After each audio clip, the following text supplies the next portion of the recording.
Hi everyone. Today we are going to paint this flower. I'm going to guide you step by step on how to paint this flower. It is perfect for beginners because I'm going to explain every step in detail as I go.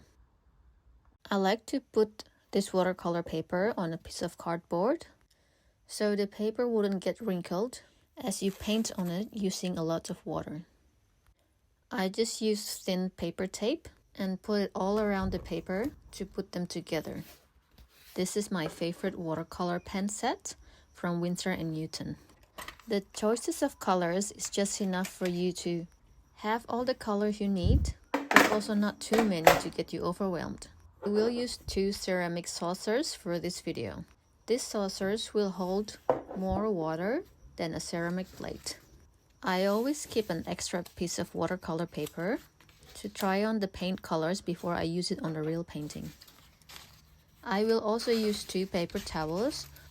This is my favorite set of brushes. I've been using the same paintbrush on my last 3 tutorial videos. I love this brand of paintbrush. This brush has a really good elasticity, so it will get back to its shape once you lift it out of the paper.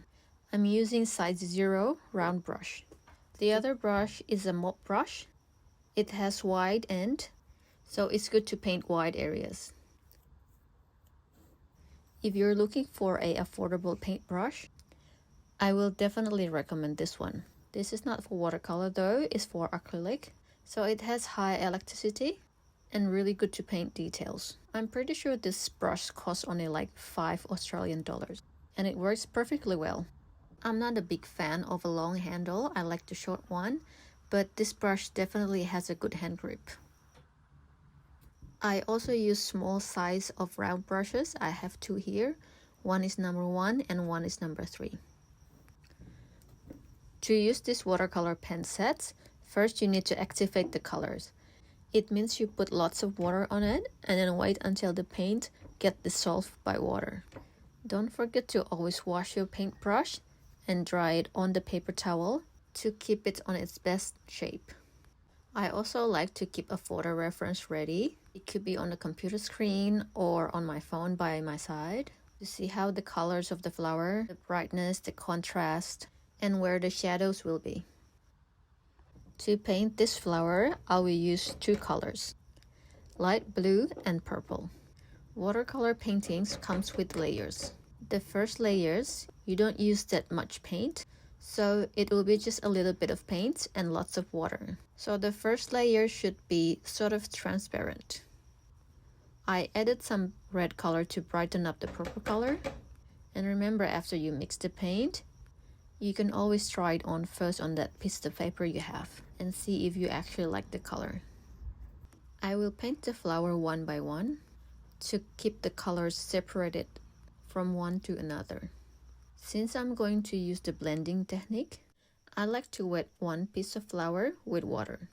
I'm going to start with adding the blue along the outside part of the flower and then the purple in the middle of the flower and out.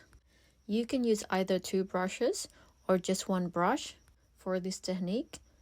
If you have 2 brushes, you can keep 1 brush for the blue color and the other one for the purple. After you're done with that step on one flower, you can move on to another flower. Choose the one that is further apart so the paint wouldn't blend.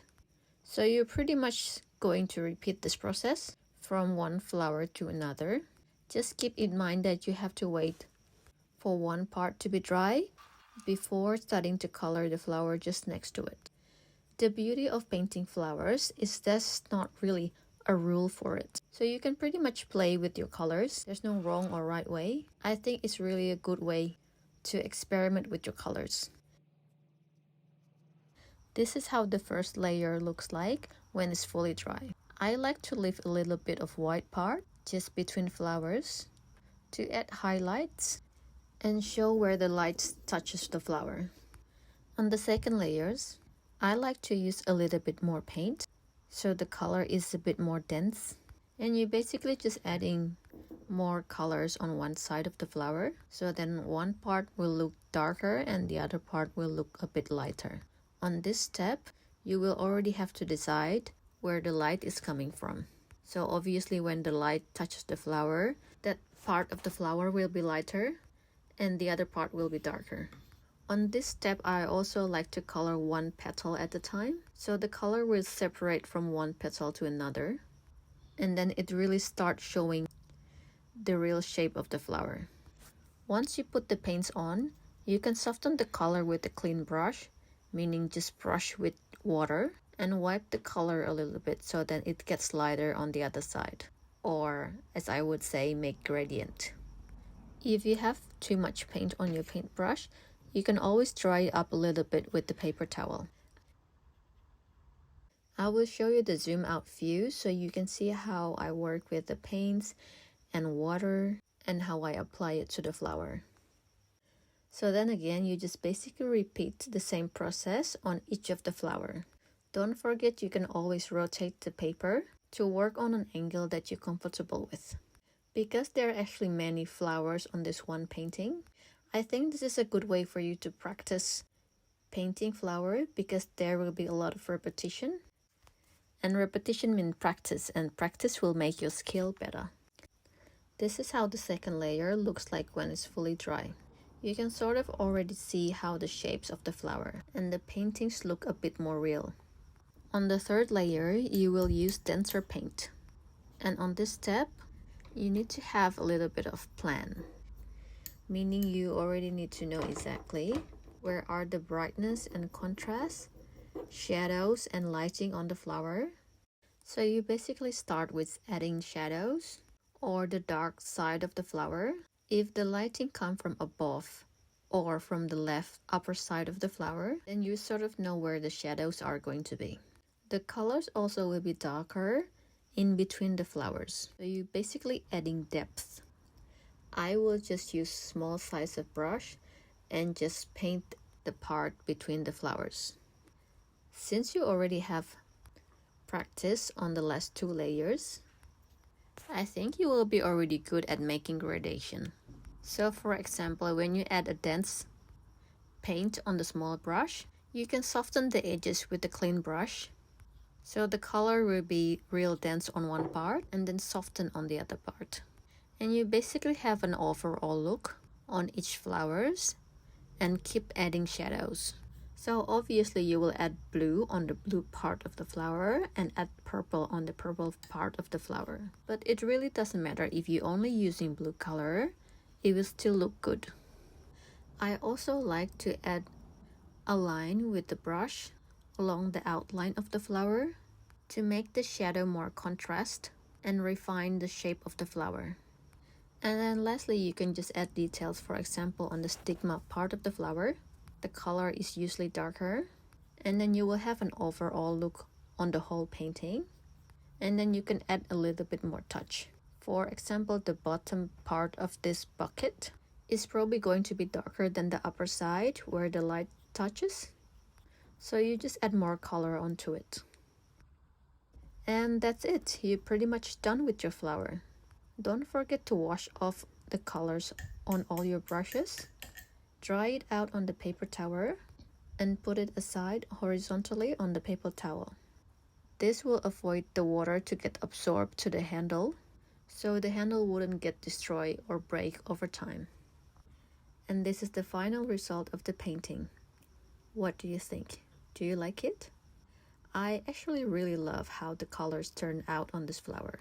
The mixture of the purple and blue and the soft gradation make this painting looks really pretty. Don't you think? I use clear matte spray paint to protect my paintings after they're done. Don't forget to use the spray paint outside where you get fresh air. And then after that, your painting will be almost waterproof. If you just want to get started on learning watercolor and not to worry about making sketches or drawing, you can go onto my website. You can download free sketches like this flower and more. I put up new sketches every time I post a new video. You can download the sketch and print it out directly on the watercolor paper, like I did for this video. If you would like to know what kind of watercolor paper I use for this video, here it is hot pressed watercolor pad, 300 grams, 100% cotton, acid free. If you like this video and find it useful, I would appreciate if you go to my channel and subscribe. It will definitely give me a support that I need to keep making these videos for you. Thank you so much, and I hope to see you on the next videos. I will post these tutorial videos every fortnight, so make sure to turn your notification on so that you will be the first to know when I upload new videos. See you next time.